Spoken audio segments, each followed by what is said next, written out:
अब मैंने देखा कि भी जीवन को ढोना नहीं है, जीवन को खेल बनाना है, जीवन को बोझ नहीं बनाना है, जीवन को आनंद बनाना है।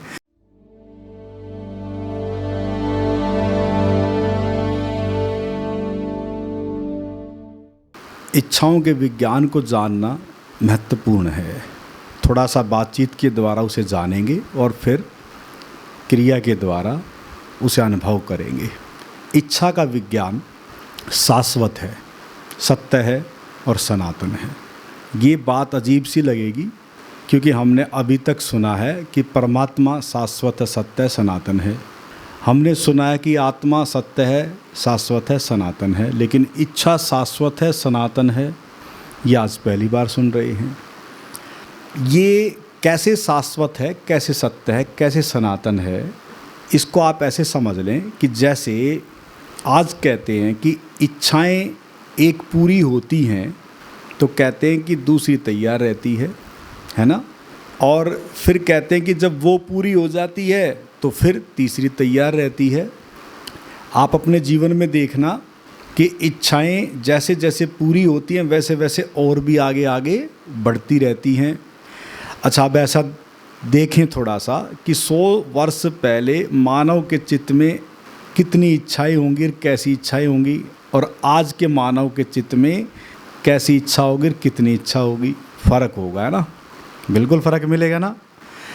अगर हम फिर 500 साल पहले जाएं तो उस व्यक्ति के चित्त में कौन सी इच्छा होगी और कैसी इच्छा होगी, और आज के मानव को देखें तो कौन सी इच्छा क्या होगी, और भविष्य में मानव की इच्छा क्या होती चली जाएगी।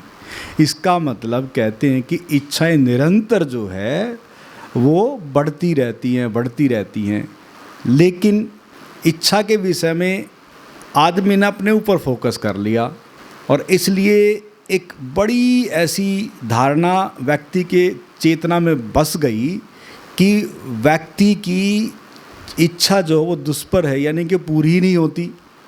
अरे भाई, वो तो एक अलग विषय हो गया।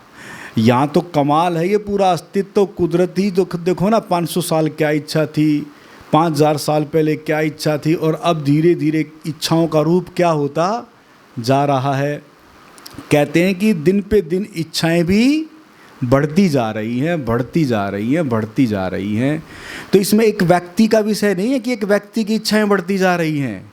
इस पूरे अस्तित्व में ही इच्छाएं फैल रही हैं और बढ़ती जा रही हैं। कमाल है। अब आप सोचें कि ये इच्छाएं बढ़ती बढ़ती कैसे जाती हैं।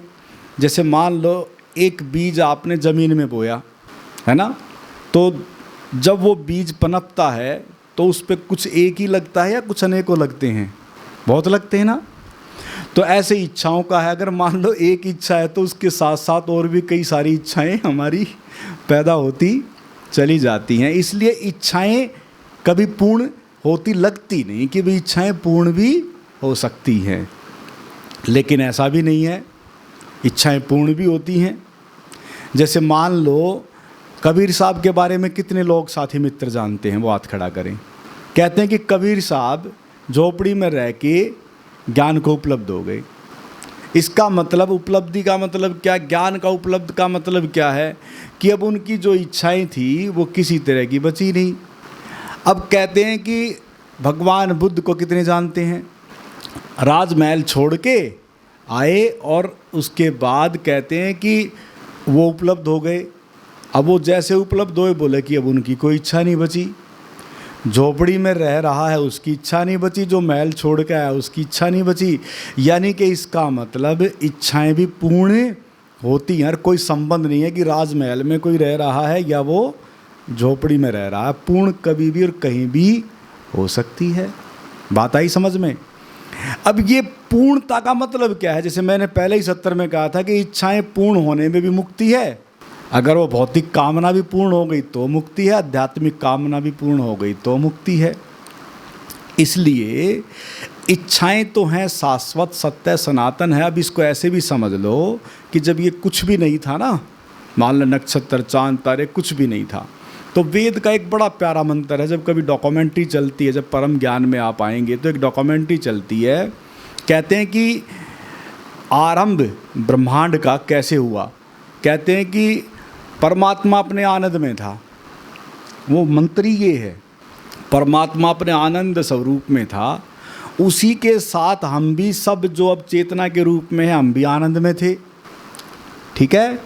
लेकिन परमात्मा की इच्छा हुई बहुव्यामी डायमेंशन पर्सनैलिटी में अभिव्यक्त होने की, तो कहते हैं कि एक विस्फोट हो गया, और वो विस्फोट ही कहते हैं बिग बैंग, जो वैज्ञानिक कहते हैं। लेकिन वेद का मंत्र कहता है कि परमात्मा की इच्छा से ही ये सब कुछ पनपा है। कमाल है, बताओ, जब परमात्मा की भीतर भी इच्छा थी अपने आप को अभिव्यक्त करने की, तो आपके भीतर होगी कि नहीं होगी। इसलिए इच्छाएं भी हमारी शाश्वत हैं। दूसरी महत्वपूर्ण बात, इसको थोड़ा समझ लो कि आप जो जन्मे हैं बगैर इच्छा के थोड़ी ना पैदा हुए हैं। जो आपका जन्म ना हुआ है ना, आप जो इस जीवन में हैं, इस जीवन में कहते हैं ना कि कोई आदमी कलाकार बन जाता है, कोई आदमी गायक बन जाता है, कोई चित्रकार बन जाता है, कोई अच्छा वकील बन जाता है, कोई अच्छा टीचर बन जाता है, कोई अच्छा साइंटिस्ट बन जाता है, पता नहीं क्या क्या क्या क्या चारों तरफ बन रहे हैं। और कोई आध्यात्मिक वेता, आचार्य, गुरु बन जाता है, आपके चारों तरफ है ना।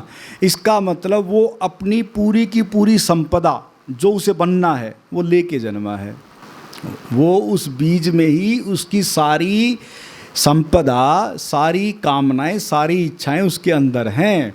इसलिए कहते हैं कि बच्चों को कि भाई जो बच्चे बनना चाहे ना उनको खुली छूट दो और उनको पनपने दो। आप देख रेख तो रखो, अच्छी बात है, लेकिन वो जीवन में जो करना चाहे उसे करने दो, उसको खुलने दो।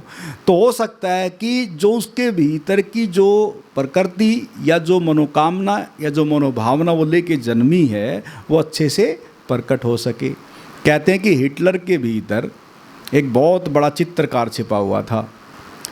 परिस्थिति ऐसी बनी, व्यवस्था ऐसी बनी, वो चित्रकार तो प्रकट नहीं हो पाया, और वो प्रकट क्या हो गया, वो जो एक उसकी प्रकृति जो गुण धर्म लेके जन्मा था, और होता भी है ज़्यादातर इस पूरी दुनिया में, जिस व्यवस्था को आप लेके जन्मे हैं, जिस प्रकृति को आप लेके जन्मे हैं, उस इच्छा के अनुसार कार्य कर्म होता भी नहीं।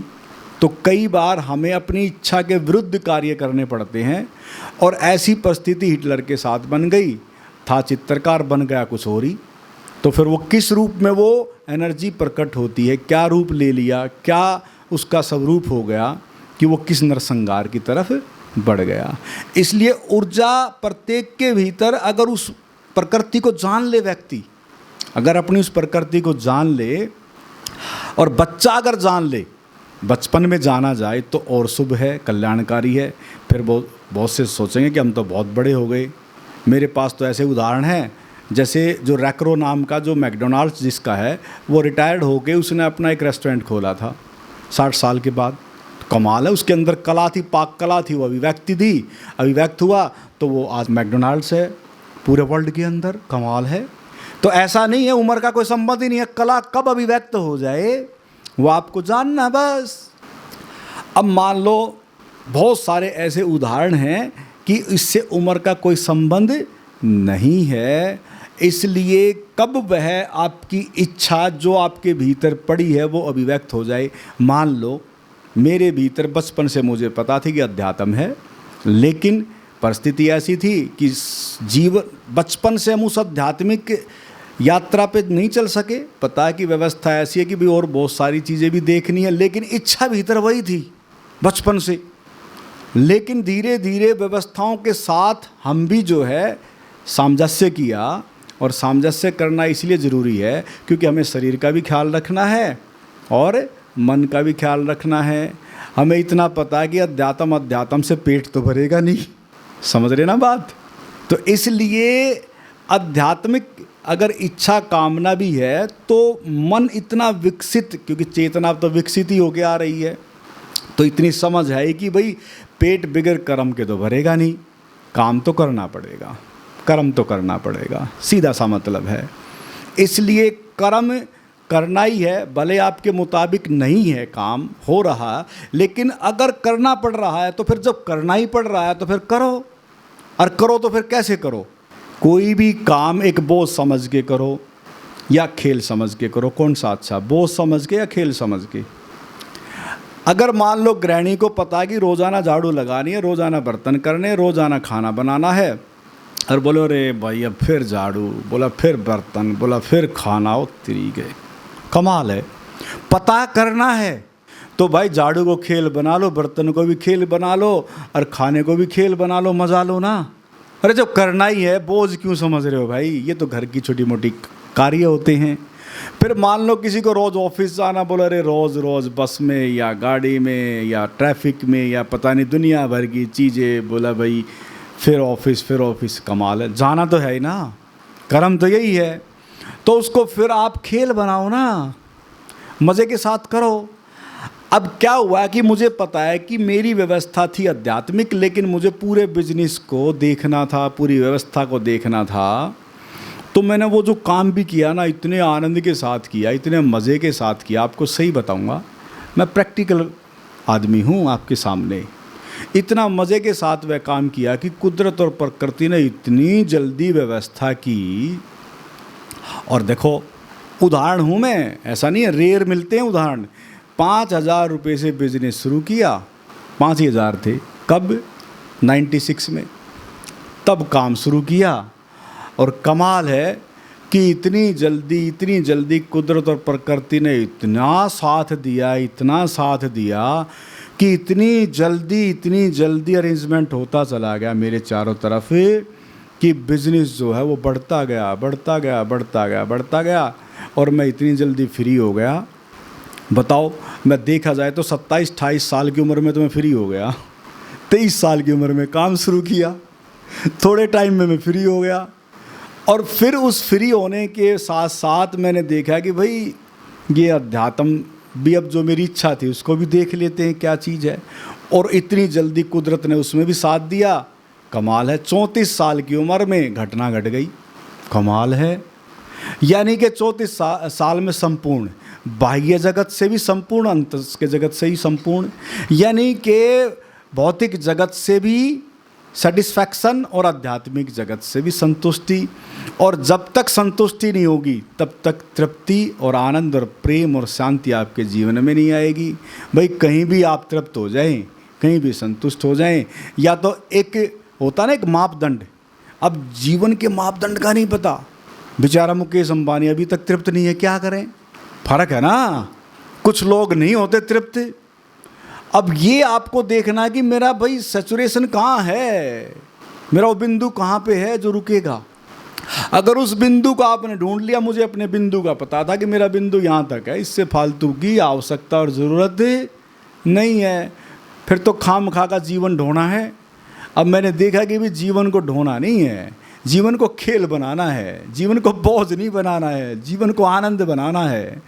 तो मैं कहता हूँ कि जीवन को आनंद और खेल आपके हाथ में है, उसे बनाना। और अगर आपके जीवन में अभी तक कोई बोझल लगता है कोई कार्य, आज से आप अपने मन को उस कार्य के प्रति खेलपूर्ण बनाएं। मैं कहता हूँ कि आपका जो जीवन है वो अपने आप आनंद में होता चला जाएगा।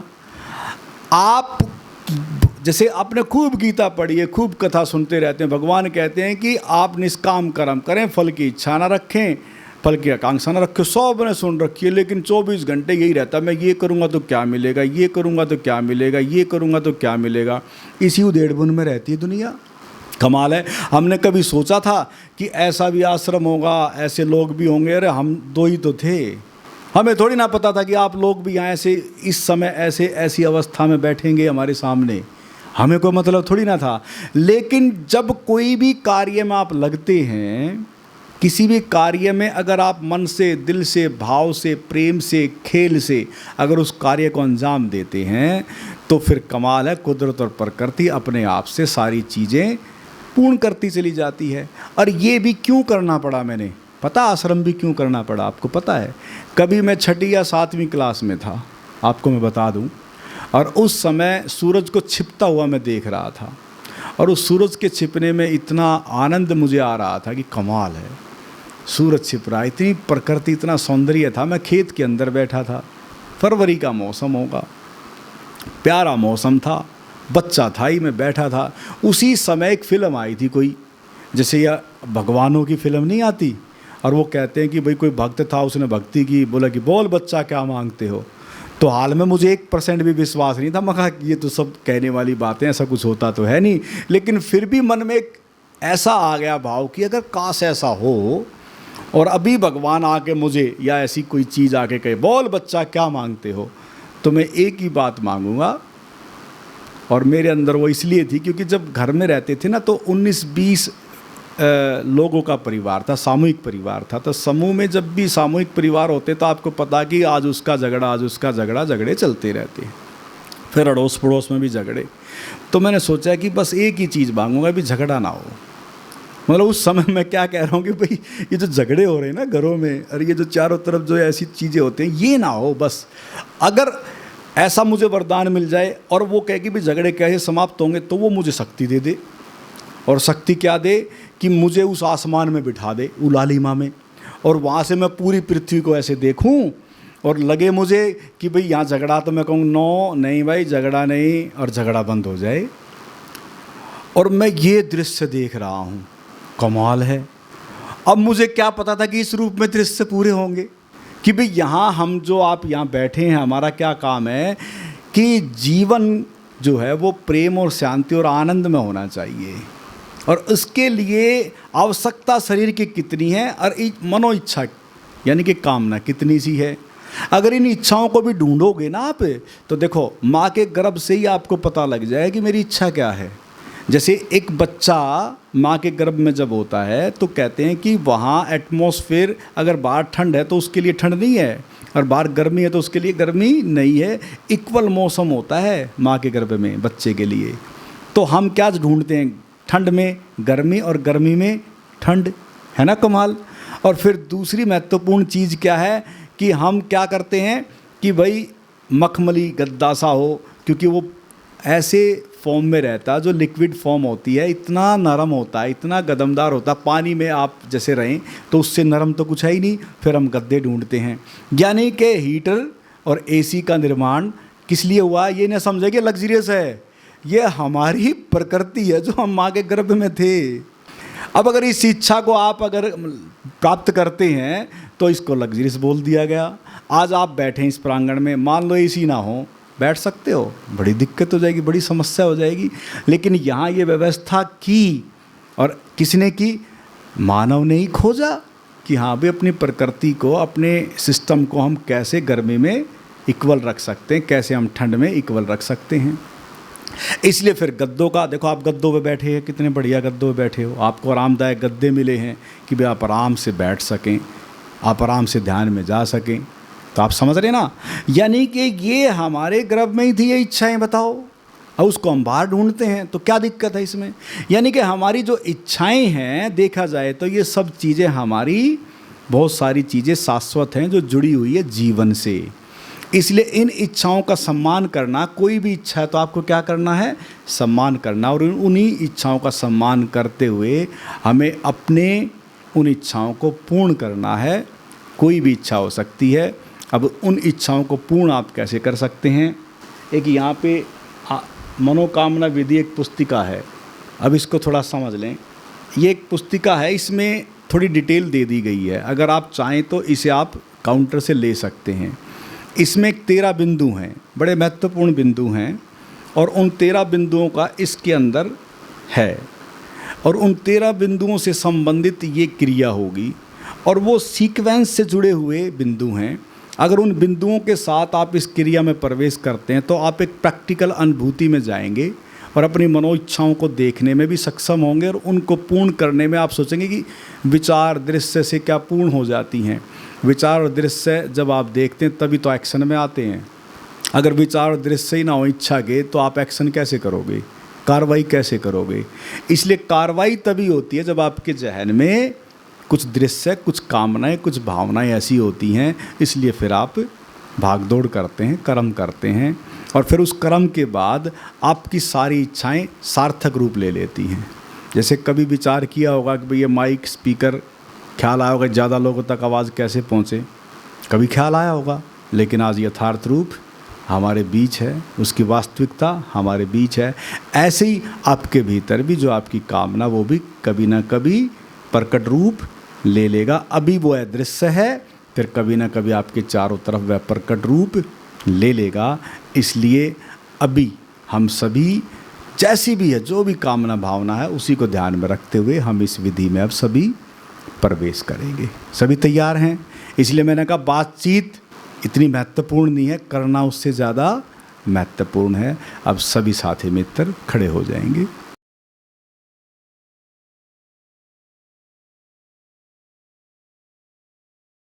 और वीडियोस देखने के लिए YouTube पर सर्च करें आनंदमय जीवन धारा। चैनल को सब्सक्राइब करें और आप अन्य वीडियोस देख सकते हैं।